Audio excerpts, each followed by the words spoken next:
लइका आई के पैरा गोड़ छुआ तारा से ई का जाने कहा बा तनी इनकर खबर लीही।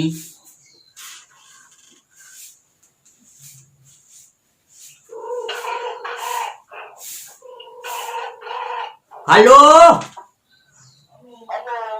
अरे कहाँ बड़ा ए हमार बाबू। अरे बांध पे का करे गई बड़ा है बड़ा रिजल्ट आई है मोए कुल चिंकिया पिंकिया टिंकिया प्रियंका है कुल कुल का बाड़ी सब मोए है कुल पास हो गई से हो आ तू का करता रह। रोहिता फेल बा मोहित तो रमजीव आ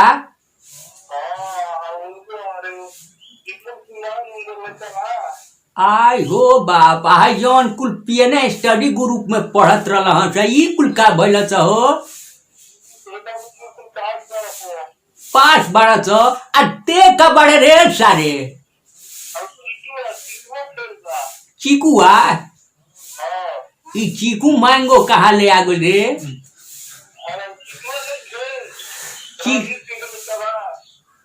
रणबीर कौन रणबीर बा के रे।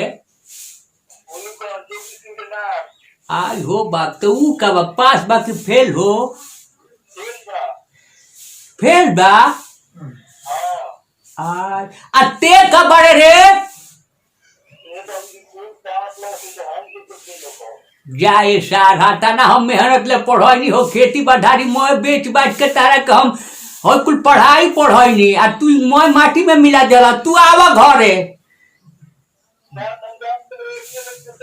ना ना गंगा जी मत जाए बबुआ जी अब तो फिर पढ़ाई होई पहले आव कुल विचार मन में मत रख आव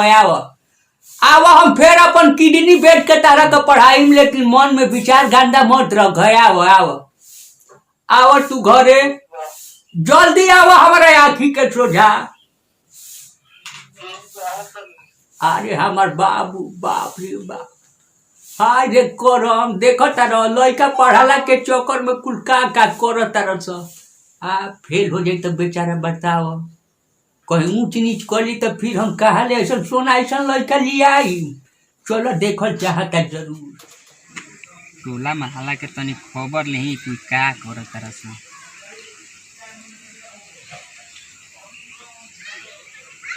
वायरस या कोविड बीमार से नहीं उनसे भेदभाव ना करें। हेलो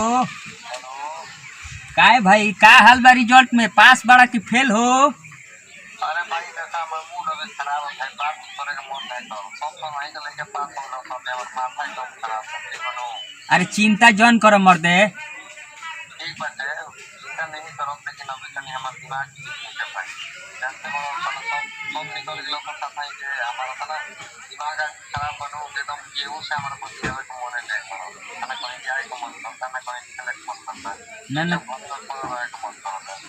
ना ठीक बाटे घरे में पड़ रह लेकिन मेन बात बा कि जाए तो ज्यादा दिमाग पे परेशान है फिर मेहनत कर जी फिर आगे हासिल कर जी।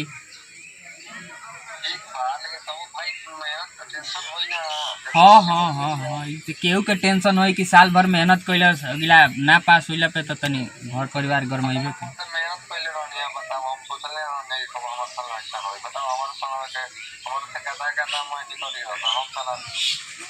अच्छा ही हाँ हाँ हम तो देखनी है कुल टंकू आ पंकू है कुल है का कहला परम फूल बाणे इहो पास हो गइल है अब पीएनए स्टडी ग्रुप के तो मैं देखत तनी कि मैं निकल गइलन से बताओ हमें तो दिन मर दे जाए तो चिंता जन कर अतना मेहनत करनी हम सोचले रहनी कि हमर साला पैसा होई बताओ केहू के टेंशन होला लेकिन का कल जी समय है फिर मेहनत कर जी लेकिन सोचा जला तोने ना होगा क्या करबो सोचला के उल्टा हो जाला हम तो तार समझ तनी टिकावना के चक्कर में फेल बा हम इतना बढ़िया से तैयारी कर रहे दिन रात मेहनत कर रहे हां हां बताओ साला हमारा संग ऐसा हो गई ना हो फल चाहत रहे से का करी रीचेक करावल जी पूरा मेहनत कर लो ने हमर दे जाए तो चिंता मत करो तारा के सुन के तो हमरो मन रुआइन हो लेता है लेकिन चिंता का करे के मान के चलो जब जल्दी करे तो होई ठीक बा तो हम आओ तनी घर ही पे ठीक है बाबा हमारे कोई निकलो मन करत नहीं है भाई हमारे एकदम मन करता कि करो। ठीक बा कोनो उल्टा कदम मत उठाओ, हम आ रहल बनी।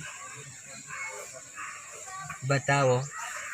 बेचारा के इतना भाई बाप पढ़ैलस, लेकिन ई खुल के नइखन कह कि जाई पढ़े स्कूल में तो ढुक जाई हम पुल में। ई कुल तो कोनो जना प्लस पॉइंट अपन रखते नइखन कि हम जाते नहीं स्कूल में तो ढुक जाते नहीं पुल में, तो कहाँ ले पास होब घेवड़ा। हाँ मैं लड़की एकदम फास्ट टू फास्ट हो गई सर। इनको लोग के संग के गधा लोग के दिमाग में गोबर घुराई रही तो का होई। मैं जीएफ के चक्कर में बेकार बना सा, जतने बड़ा सा पीएनए स्टडी ग्रुप के ठीक ठाक बना सा, ऑनलाइन पढ़ाओ तरह से लड़का चाप के पढ़ो तरह से जा तने देखे तने हो जा का।